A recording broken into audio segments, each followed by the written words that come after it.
Uno munsi twashaka tuyage ku ngingo y'128 ivuga ingene umwe mu bubatse ashobora kwitwarira mugenzi we ataranguye ivyo ategerejwe mu rugo n'ingingo umucamanza ashobora kumufatira. Umwe wese mu bubatse arafise uburenganzira bwo kwitwarira uwo bubakanye igihe cose yatirimutse ku mabanga ajejwe.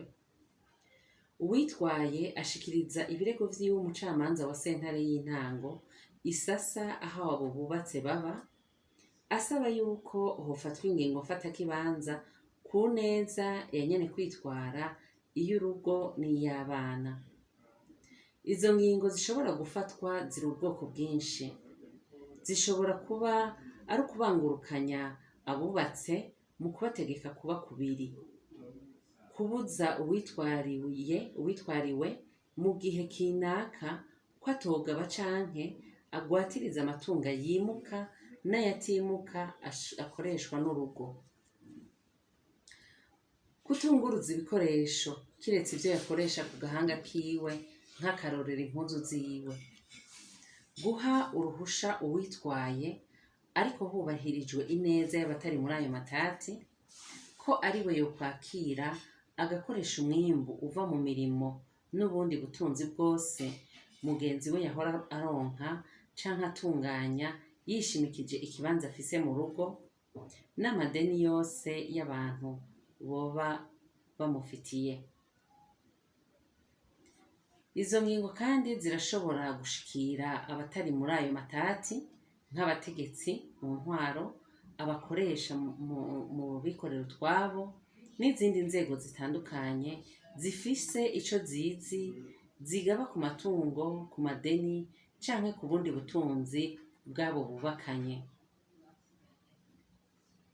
Ivyo bifasha umucamanza gufata ingingo ibereye afatiye ku buryo n'ubukene bw'ababurana, kuko kenshi umwe wese afashijwe canke ashigikiwe n'abo bantu yama ashaka kunyegeza ivyo atunze kugira ngo uwutegerezwa gutanga atange bike, uwuronka nawe aronke ibirenzeko.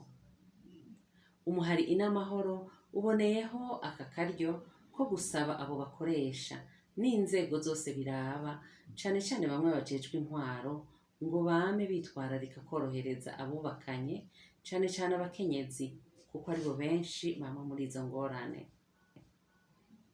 Guteba, kwanka kwakira no kwumviriza, kwimana impapuro za ngombwa canke icemezo umukenyezi yokwerekana muri sentare, arivyo vyobaye umwitwarariko wa mbere w'abajejwe intwaro babibereye, nivyo biri mu bisasira indava ubutungane bubi, ihohoterwa ry'umukenyezi, tutibagiye ihonyangwa ry'ineza y'urugo n'iy'abana. Umuhari inamahoro washaka kandi wereka abakenyezi akamaro k'izo ngingo mfatakibanza kugira ngo bamenye ico basaba n'ico cobamarira. Ubwa mbere, izo ngingo ni mfatakibanza sintabanduka. Ni vyiza rero ko zosabwa kare umuntu akibona ingorane kugira ngo bakingire ineza z'urugo n'iz'abana. Ntimurindire rero kwitura umucamanza amazi yararenze inkombe, urugo rugira rusambuke hasigaye gusa kuja gusaba kwahukana. Izo ngingo zifashwe kare zituma mwirinda ivyo vyo kwahukana. Ubwa kabiri, izo ngingo zica zikurikizwa buno nyene naho uwaciriwe urubanza yokunguruza.